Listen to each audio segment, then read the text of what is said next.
What's going on, guys? JSGC here, and we are here for another Manchester City transfer update with lots of ins and outs to talk about. But before we crack on with this video, make sure, like always, if you are enjoying the content, you want to help support my channel, then subscribe, press that red button, press the bell, and put your push notifications on. Don't forget also you can find my social media links in the description below and popping up on screen if you want to go and follow me on my Twitter and Instagram. My email also in the description below too, if you want to hit me up for any sponsorships for any videos or any general business inquiries. Don't forget, leave a thumbs up if you enjoyed this video. Let's aim for 220 likes once again. We smashed past it in the last video, so that is much appreciated. Let's see if we can get there again.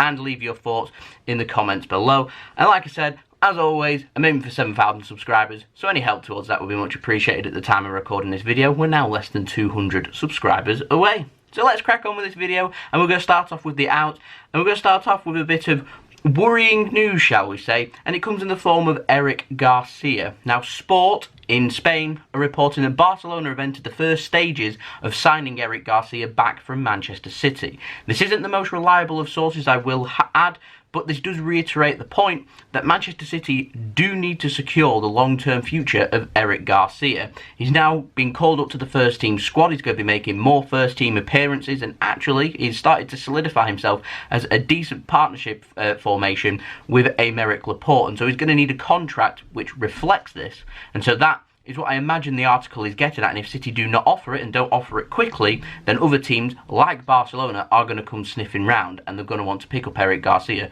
for a good deal too. So it's up to City to get his future secured, to offer him a deal that would reflect his importance to Manchester City's first-team squad now. Now, it's been reported in The Sun by Daniel Cuts that he's on £12,000 a week, Eric Garcia, and City are willing to offer him a new deal which would reflect his importance, which is boosting it up to £40,000 per week. And it's something that over the next season or two, as he gets more appearances and becomes more and more important to Manchester City, then he'll be offered new contracts and his wage will go up. But £40,000 a week for the teenager, it is a lot of money. And apparently Eric Garcia does want to stay at Manchester City. He wants to work with Pep Guardiola. He wants to make more first-team appearances for City. He's enjoying his time here. So hopefully we can fend off that interest from Barcelona and get him on a new contract. Like I said, it's worrying if we don't get him on a new contract. So hopefully at some point this summer we will get him onto a new long-term contract. Now, moving on, we've got an update on Manchester City new boy Pablo Moreno. Now, it's been confirmed by Girona themselves that he is officially going to join them as of next season on loan for the whole season. So I'm hoping that he's going to go over to Spain, to Girona. He's going to score plenty of goals, get plenty of assists, and then hopefully be ready to come somewhere near to the Manchester City first-team squad. Of course, he joined Manchester City from Juventus, which was worth €10 million, and it saw Felix Correa head the other way in a €10.5 million deal. So City's ended up making £500,000 whilst gaining a good future prospect in Moreno, who's going to be heading out on loan officially now to Girona in Spain next season. Now, we've got an update on John Stones as well. The Sun has been reporting that John Stones apparently is unhappy at Manchester City and he is considering his future this summer. Apparently, he's now the 5th choice centre-back at Manchester City, so this is going to be behind Aymeric Laporte, Fernandinho, Eric Garcia and Nicolas Otamendi. Then you would find John Stones. And he's not happy with that. City are getting linked with other centre-backs as well, so he's going to be pushed right down the pecking order, and so he's considering his future. Of course, he'll want to be playing for England at the Euros next summer. He's going to want to secure his own future. He's going to want to get regular first-team minutes, and in my opinion, he's just not going to get that at Manchester City. He's a fabulous defender on his day.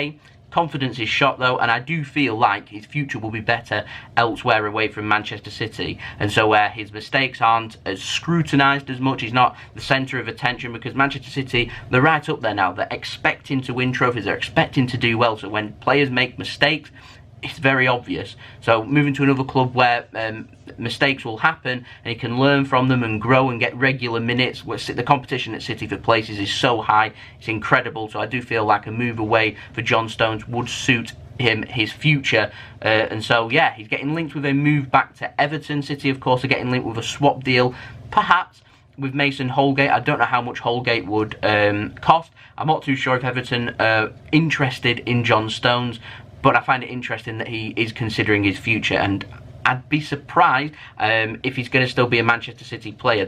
I feel like he's a City player at this moment in time because he is homegrown, which tells you all you need to know, in my opinion. But I do like John Stones. He's a very good defender, and I do hope he gets the right move and he ends up hitting the level that we know he's capable of, because he is a wonderful defender. We've seen him be a wonderful defender at Manchester City. It's just, as the seasons have gone on, his performances have deteriorated, his confidence has dropped, and he suffered because of it, and City have ended up looking elsewhere. So it wouldn't surprise me at all if John Stones leaves. It wouldn't surprise me at all if Nicolas Otamendi leaves either, but we'll see what happens in the summer.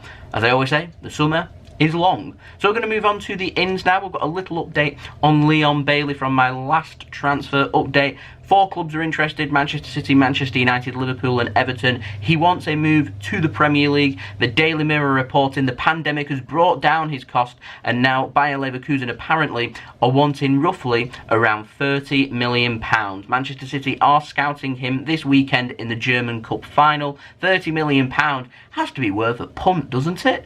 £30 million replacing Leroy Sané, that we just picked up over £50 million for. £30 million replacement. We've got a cool £20 million to put towards other transfers as well. It would make sense. He's a very quick, dynamic player, Leon Bailey, of course. He's friends with Raheem Sterling. It shouldn't be too hard to get the deal done. An affordable price too. I'd go for it, but that's just my opinion. What are your thoughts? Let me know in the comments below. Now, we've got an update on another winger, Mikel Oyarzabal. We've not heard of him in a little while, but Mundo Deportivo given an update just yesterday. They're saying that Pep Guardiola, he's really keen on the winger from Real Sociedad. He's obsessed with how he plays. He feels like he would suit his formation and his style of play down to the ground, and Manchester City could well make their move this summer. But nothing concrete is being said about money being paid. Manchester City is just interested, and that's it at this moment in time. But if City are wanting a winger, I will say that Leon Bailey and Oyarzabal are options for Manchester City. Now, lastly, we've got an update on Kalidou Koulibaly. Now, the Times were reporting that Pep Guardiola, he wants Koulibaly. But if he cannot get that done, he has drawn up some contingencies, which apparently features Pau Torres of Villarreal and Ruben Diaz of Benfica. Both Diaz and Torres are 23 years old. Koulibaly is 29 years old. Napoli are wanting around €90 million, which can be negotiated down for Koulibaly. Benfica are wanting the release clause to be met for Diaz. Apparently that's rumoured to be around €80 million, but apparently Torres can be picked up for as little as £43 million, because that is his release clause at Villarreal, which makes him very affordable. Now, Sam Lee's been reporting that Manchester City have already got personal terms agreed with Koulibaly. They are confident that Napoli will sell this summer, and City are prepared to go as high as €80 million to bring in the Napoli man. He's a proven centre-back, and that is exactly what Manchester City are looking for. He's commanding, he's powerful, he's tall, he's quick.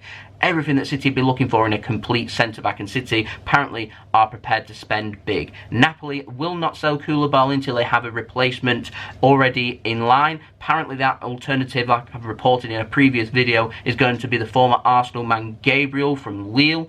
They won't sell Koulibaly until they have that secured.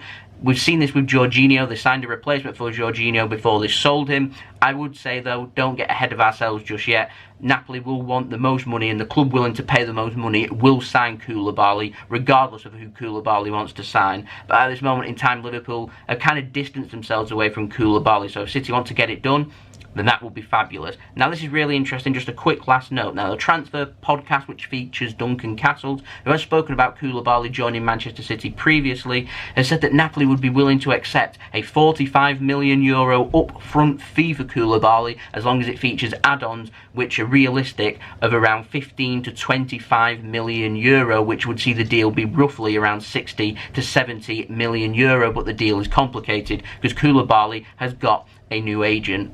Make of that what you will. Personally, I don't see the price being that low, but I could be wrong. So that's my update on Kalidou Koulibaly. So there we go, that has been the video. Hope you enjoyed the video. If you did enjoy this video, make sure you leave a thumbs up so I know that you enjoyed the video. Aiming for 220 likes, or any help to us, that would be much appreciated. Let me know your thoughts in the comments below of these transfers too. Don't forget also, subscribe if you're new around here, press that red button, press the bell to put your push notifications on to be notified immediately when I upload, to stay in the loop with the latest Manchester City transfer news and updates with anything Manchester City related. You can also find my social media links in the description below and I'm popping up on screen if you want to go and follow me on my Twitter and Instagram. You can also find my email in the description below too if you want to hit me up for any sponsorships for any videos or any general business inquiries. We will be doing daily Manchester City transfer updates, of course, when the transfer window does reopen. I'm in for 7,000 subscribers, so any help towards that will be much appreciated.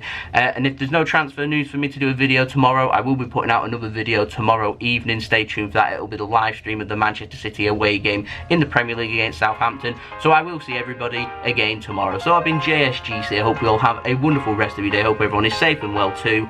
Peace. Ciao for now.